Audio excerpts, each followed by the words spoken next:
Laurent Demoulin nous a rejoint sur le plateau de 64 minutes. Bonsoir. Bonsoir. Soyez le bienvenu sur TV5 Monde. Robinson, c'est donc le titre de ce roman qui vous a valu le prestigieux prix Rossel, l'un des plus grands de la littérature francophone. Alors, c'est le récit d'un père qui donne la parole à son enfant autiste. Il s'agit de Robinson, enfant privé de la barrière protectrice au fond du langage. Et ce garçon, vous avez décidé, en fait, en tout cas, de nous le donner à voir ainsi. Il vit le monde en lui-même, il voit le monde en lui-même. Oui, c'est un enfant qui, comme vous venez de le dire, il ne parle pas. Donc, comme il ne parle pas, il a un autre rapport au monde, parce que je pense que notre rapport au monde est complètement conditionné par le langage qui est comme une sorte de filtre qui nous permet de comprendre la réalité. Et lui, il a un autre accès à la réalité qui est tout à fait fascinant et troublant pour son père, qui lui est un homme de langage, un homme de littérature et de langage, un professeur de lettres. Et donc, il est fasciné par cet être humain qui sort de ses habitudes et de son idée de l'humain, tout en étant aussi humain que lui. Alors, par quoi il remplace le langage, cet enfant ? Il remplace le langage par beaucoup de choses, par le regard, par des gestes et par un rapport peut-être particulier avec son corps, et notamment, c'est difficile de parler de ça à la télévision, mais notamment avec ses productions quand il va à la toilette. Donc, bon, dans le livre, j'appelle ça la merde, je suis désolé de dire ça à la télévision, mais il a un rapport qui n'est pas du tout naturel à ça, et ça devient un moyen d'expression.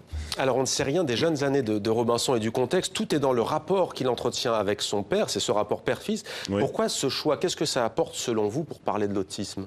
Mais j'avais envie de vraiment centrer sur une seule chose et montrer dans la lenteur, de manière précise, cette vie-là, et de ne pas faire... il y a beaucoup de livres sur l'autisme, mais souvent, c'est des sortes de résumés de vie, si vous voulez, des témoignages, des résumés de vie. Et là, j'avais envie de faire comme des petites scènes qu'on voit vraiment bien, comme si c'était filmé, si vous voulez. On voit Robinson qui rit d'ailleurs, qui montre son désir, qui se fâche, qui barbouille les murs avec sa merde, vous l'avez dit, qui fait ses besoins n'importe où. Il y a aussi cette scène où on le voit jeté au-dessus d'une armoire où il pourrait, du coup vous le surveillez tout le temps, en fait vous en tout cas le narrateur le surveille tout le temps. Le narrateur est obligé de le surveiller tout le temps, toutes les 3 secondes il se demande qu'est-ce qu'il est en train de faire, parce que sinon il est même en danger. C'est aussi... Les fils électriques dans la bouche notamment, oui, vous dites aussi. Ce rapport père-fils s'articule au fond autour du langage, mais au fond avec une logique qui nous échappe. C'est ça qui est difficile au-delà de ces questions de risque et d'accident. C'est ça qui est difficile quand on est un parent d'un enfant qui est autiste. Finalement, cette relation, c'est une relation d'amour, et une relation d'amour réciproque, et très très forte et très différente de...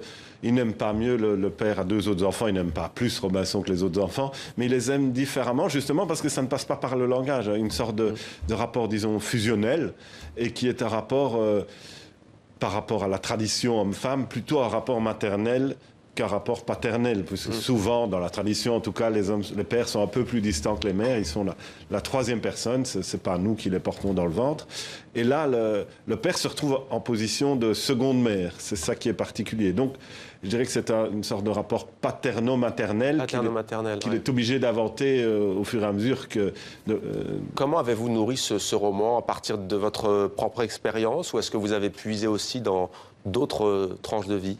Et là, c'est nourri de ma propre expérience, mais je l'ai retravaillé très fort. Ce n'est pas... quand j'ai dit tout à l'heure c'était un film, c'est surtout un roman, c'est-à-dire j'ai condensé plusieurs...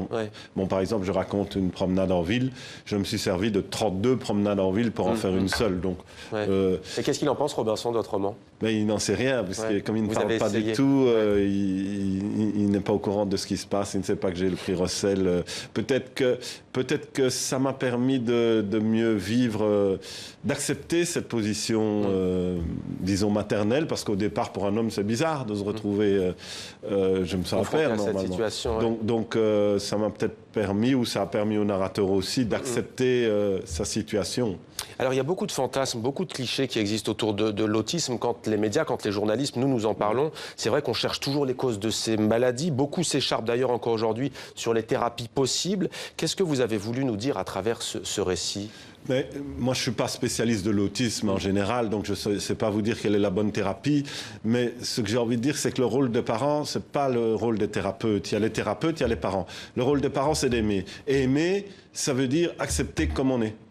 Si quelqu'un vous aime, dit qu'il vous aime en disant oui, mais alors vous changez de paire de lunettes de coiffure et vous parlez autrement, c'est qu'il ne vous aime pas. Aimer, c'est toujours aimer comme on est. Donc l'aimer avec son autisme en tant que, je dis oui autiste dans le roman, l'aimer comme il est. J'allais vous le dire, vous citez le oui autiste. Oui, je dis oui autiste parce que ça me plaît. D'ordinaire, les gens différents, on les définit toujours par un nom, les non-voyants, etc.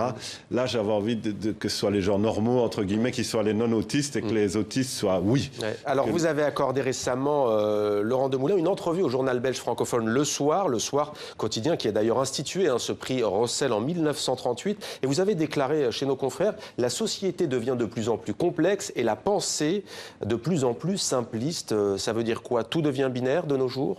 C'est un peu le sentiment que j'ai qu'on sort d'une... Enfin, c'est déjà loin maintenant, mais dans les années 60, 70 du siècle précédent, la pensée était très complexe et monsieur et madame tout le monde faisaient l'effort de lire des livres très difficiles. Roland Barthes notamment. Roland Barthes. En ce qui vous concerne, puisque vous en êtes un spécialiste. Oui, moi c'est Roland Barthes, mais je sais bien que Les mots et les choses de Foucault, en 66, on le lisait sur la plage. C'est un livre extrêmement difficile. Bon, peut-être que tout le monde ne comprenait pas ce qu'il lisait, mais il y avait un effort pour... Et aujourd'hui, tous ces penseurs-là sont rejetés comme étant trop complexes, comme si c'était des charlatans qui compliquaient, alors que je trouve que la vie était plus simple à l'époque qu'aujourd'hui. Donc, étrangement, la vie devient plus complexe et on a affaire à un retour d'une pensée simple. Les hommes viennent de Vénus et les femmes de Mars ou l'inverse, je ne sais pas. Des choses qui veulent caser les gens sans nuance dans des catégories. Pour moi, c'est un immense retour en arrière et ça a beaucoup de succès. Merci beaucoup, Laurent Demoulin. Robinson, c'est le titre de ce roman. C'est aux éditions Gallimard. Merci à vous. Merci.